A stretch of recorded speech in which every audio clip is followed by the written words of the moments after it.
Hi friends! I have another activity for us to do today. Today we're going to be retelling a familiar story. So sometimes when we know a story and we've heard a story before, we can go ahead and tell it to someone else. Even if we're not sure about reading the words in the book, and we might not even have the book in front of us, that's okay. You can tell the story to somebody else. Okay? One of these stories that I think you already know is about a little girl named Goldilocks. Goldilocks and the Three Bears. So I'm going to show you how I would retell this story, and then maybe you can try it at home, okay? Alright, so once upon a time there was a little girl named Goldilocks, and she decided to go into the woods, even though she wasn't supposed to. And she got kind of lost in the woods. So I'll put her here. Okay? Now, in the meantime, there were three bears who lived in a little cottage in the woods. There was a papa bear, a mama bear, and a baby bear. Okay? And they made some delicious porridge for breakfast. But when they tried it, they said, this is too hot. Let's go take a walk in the woods and let it cool down a bit. And so off they went into the woods. Now, that lost little girl named Goldilocks, she stumbled by the cottage. And she tried to knock on the door, but nobody answered, and it was open, it was unlocked, so she went right in.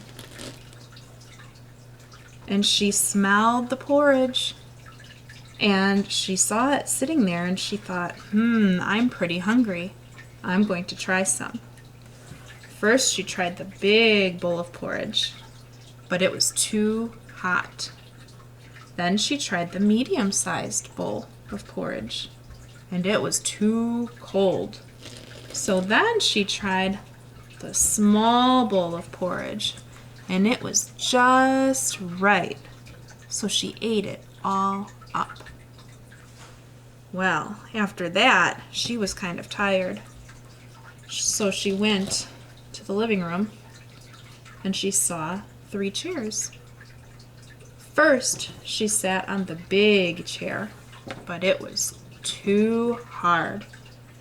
Then she tried the medium-sized chair, but it was too squishy.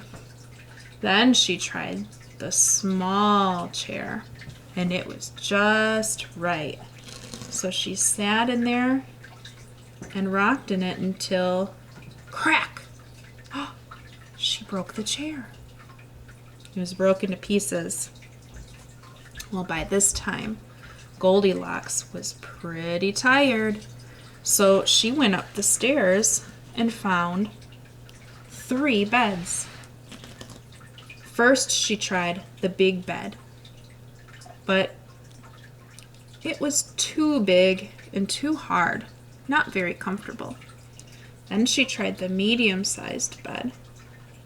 It was too soft and squishy. She sank right in. Then she tried the small bed, and it was just right. And Goldilocks went ahead and fell asleep. Now, the bears were on their way home. They came in, and they noticed something on the table. Papa Bear said, "Somebody's been eating my porridge." Mama Bear said, "Somebody's been eating my porridge too." And Baby Bear said, "Somebody's been eating my porridge and they ate it all up." He was pretty sad about that. So they went into the living room, and Papa Bear said, "Somebody's been sitting in my chair." Mama Bear said, "Somebody's been sitting in my chair as well." And Baby Bear said, "Somebody's been sitting in my chair and they broke it all to pieces." I don't think he's a very happy little bear right now. So then they went upstairs, and Papa Bear said, "Somebody's been sleeping in my bed." And Mama Bear said, "Somebody's been sleeping in my bed too." And Baby Bear said, "Somebody's been sleeping in my bed, and there she is." Just then Goldilocks woke up, saw the bears, and screamed, "Ah!" She ran down the stairs and out of the cottage so quickly, and they never saw her again. So that was my way of retelling the story of Goldilocks and the Three Bears. There are other ways to tell it, but that's just the way that I remembered it and told it. So I want you to think of some of those stories. Usually they're folk tales, fairy tales, the ones that have three of something, like the three Billy Goats Gruff or the three pigs. I want you to go ahead and try to retell a story that you know to somebody at home. If you want, you could draw and make your own characters if you're up for it. Otherwise, you can just tell them, okay? All right, thank you for playing with me today. I'll see you next time. Bye.